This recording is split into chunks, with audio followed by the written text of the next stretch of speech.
দেখো সকাল সকাল উঠে গেছি। তো দেখো সকাল সকাল উঠে যে এই যে ওই দিকের ঘর টর সব ঝাঁট দেওয়া হয়ে গেছে, বাইরে এটা ঝাঁট দেবো এরপর। তার আগে যা যে নোংরা ছিল সেগুলো সব কুড়িয়ে নিলাম, আর যাচ্ছে একটা জায়গায়। তার জন্য তাড়াহুড়ো করে দেখো এখনও অতটা সকাল মানে হয়নি, এখনও ভোরের দিকে 5টা মতো বাজছে। তো এত সকাল সকাল উঠে গেছি। তো কাজকর্ম বাগিয়ে রান্না টান্না করে একটা জায়গায় যাব। তার জন্য দেখো এই যে ঝাড় দিতে আরম্ভ করে দিয়েছি। তো মেঘটাও একটু ওয়েদারটাও খারাপ খারাপ ছিল, মনে হচ্ছিল বৃষ্টি হবে। তো রোদও বেরোয়নি, আর আগের দিনও রোদ বেরোয়নি, আজকেও দেখা যাক কী হয়। আর হচ্ছে দেখো বাইরেটা ঝাঁটফাট দিয়ে নিচ্ছি। আর দেখো কতটা ধুলো জমেছে, কদিনই লেপা হয়নি, কারণ কি বৃষ্টি হচ্ছিল। বৃষ্টির পরে ভালো করে না শুকালে হচ্ছে যে লেপা যায় না। আর এদিকে দেখো তো কত ঘাস হয়ে গেছে, বাগানটা পুরো ভর্তি হয়ে গেছে ঘাসেতে, এত ঘাস হয়েছে, মানে অনেক ঘাস হয়ে গেছে। তো ভাবছি বিকেল বিকেলে একবার করে বিকেল রোদটা কমে গেলে একটু একটু করে পরিষ্কার করে নিতে হবে ঘাসগুলো।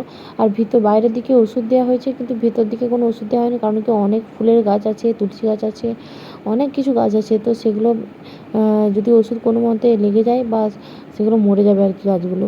তো ওইদিকে ঠাকুরের পাঠ আমি করে নিয়েছি। তারপরে দেখো এই যে বড় রুমটাও আগে ভালো করে পরিষ্কার করে নেব, মুছে নেব, আর ঝাড় দিয়ে দিয়েছি। তো তাড়াতাড়ি করে কাজকর্ম সারছি, যাতে একটু তাড়াতাড়ি যেতে পারি। আর এদিকে দেখো ঠাকুরের বাসন সকালবেলায় উঠে আগে ঠাকুরের কাজগুলো যদি একদিকে করে নিতে পারি, তাহলে আর এইদিকে ঠাকুরের দিকটায় চাপ থাকে না।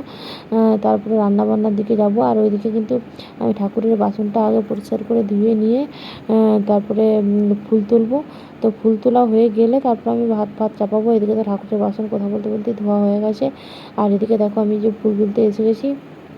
তো দেখো আমার নিজের কাছে আগের বছরে একটা ফুলও থাকেনি, মানে ফুল তুলতে যেতে হচ্ছে, আর ফুল কেনা ফুলে পুজো করতে হচ্ছে। আর এই বছর দেখো কত ফুল হয়েছে, মানে দেখো গাছ ভরে ফুল হয়েছে, ওইদিকে পদ্ম ফুলও হয়েছে, এদিকে দেখো কাঞ্চন ফুল হয়েছে। আর সকালবেলা দেখো কত সুন্দর বাতাস দিচ্ছে, মানে মনে হচ্ছে বৃষ্টি একটু নামবে মনে হচ্ছে, ওই জন্য দেখো ঝড়ের মতো বাতাস দিচ্ছে।